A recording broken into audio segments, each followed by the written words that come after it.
দেখো এখানে আমরা একটা রিজনিং নিয়ে হাজির হয়েছি। রিজনিং কি বলেছে দেখো, নাম্বার অ্যানালিসিসে এখানে আছে 9, এখানে আছে কি 89, এখানে 8, এখানে হবে কত।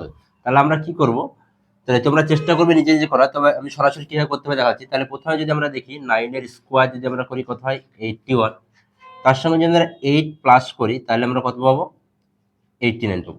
ঠিক একইভাবে যদি আমরা এখানে করে থাকি 8 এর স্কোয়ার তাহলে কত 64, তার সঙ্গে যদি আমরা 8 যোগ করি কত পাচ্ছি 72। 72 তো আমাদের কি অপশানে কোথাও নাই, তাহলে আমরা কি করব, এখানে 9 এর স্কোয়ার করলে আমরা কত পাচ্ছি 81 পাচ্ছি।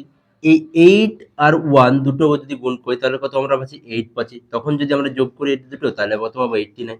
ঠিক একইভাবে 8 এর স্কোয়ার করলে আমরা কত পাচ্ছি 64 পাচ্ছি। 64 এই 6 আর 4 গুণ করলে কত পাচ্ছি 24 পাচ্ছি। এই দুটো যোগ যদি আমরা করি 4 4 যোগ করলে কত 8, 6 আর 2 8, কত পেলাম 88।